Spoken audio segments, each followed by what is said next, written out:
أنى له الذكرى মিজানের পাল্লায় আমলের ওজন নেয়ার পর জাহান্নামকে সামনে আনা হবে।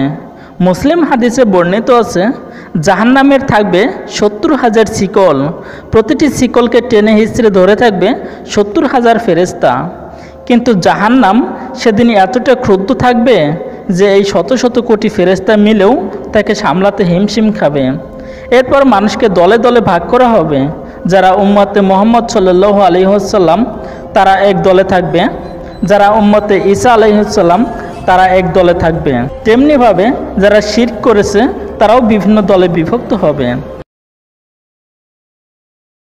الذين ظلموا وأزواجهم وما كانوا يعبدون من دون الله فاهدوهم إلى صراط الجحيم ঘেরাও করে নিয়ে এসো সব জালেমকে, তাদের সাথীদেরকে এবং আল্লাহকে বাদ দিয়ে যেসব মাবুদের তারা বন্দেগী করত তাদেরকে। এরপর তাদের সবাইকে জাহান্নামের পথ দেখিয়ে দাও। মুশরিকদের দলগুলোকে সরাসরি জাহান্নামে ফেলে দেয়া হবে। আল্লাহ যেন আমাদের প্রকাশ্য এবং গোপন শিরক থেকে হেফাজত করেন। এরপর রয়ে যাবে তাওহীদের মানুষেরা, যারা আল্লাহর সাথে কাউকে শরিক করেনি। কিন্তু এর মধ্যেও রয়েছে ভালো এবং খারাপ। ভালোর মধ্যে থাকবে প্রকৃত মুমিন ব্যক্তিরা, যারা হিসাব ছাড়া জান্নাতে প্রবেশ করবে এবং যাদের হিসাব নেয়ার পর তাদের ভালো কাজের পালা ভারী হয়েছে। আর খারাপদের দলে থাকবে তারা, যারা কবিরা গুনাহ করে তওবা করেনি। এবং সবচেয়ে খারাপ হচ্ছে মুনাফিকরা, যারা তখনও পর্যন্ত বিশ্বাসীদের দলেই রয়েছে। তখন পর্যন্ত তারা আল্লাহর সাথে পরিকল্পনা করছে, তাকে ধোঁকা দেওয়ার চেষ্টা করছে। কিন্তু অতি শীঘ্রই তারা টের পেয়ে যাবে সকল পরিকল্পনাকারীদের উপর পরিকল্পনা করেন আল্লাহ।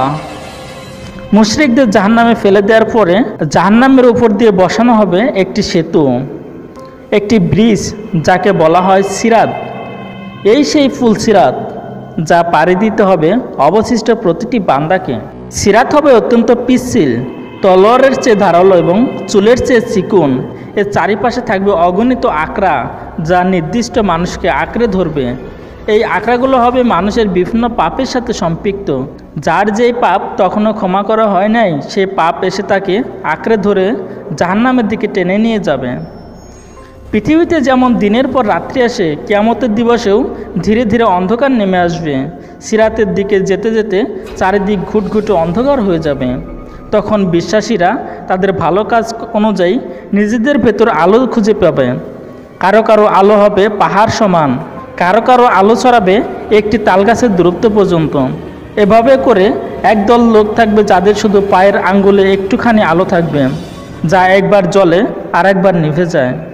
যে যার আলো অনুযায়ী সিরাত পর্যন্ত পৌঁছবে এবং সেই আলোর সাহায্যে সিরাত পার হবে।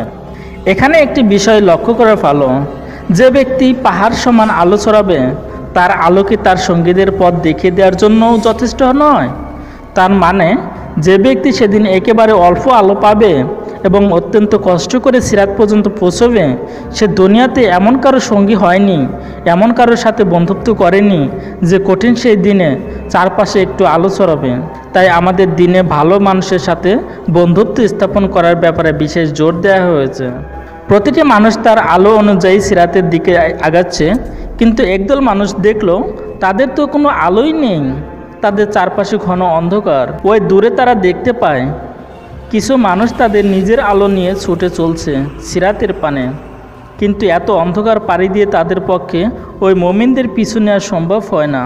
এরাই হচ্ছে মুনাফিকরা, যারা এতক্ষণ পর্যন্ত বিশ্বাসীদের সাথেই ছিল, যারা ভেবেছিল তারা আল্লাহকে ধোঁকা দিতে পেরেছে। অবশেষে আল্লাহ তাদের পাকড়াও করেন। এই পর্বের বাকি অংশে বলা হবে 16 নম্বর পর্বে। সাবস্ক্রাইব করে সাথেই থাকুন।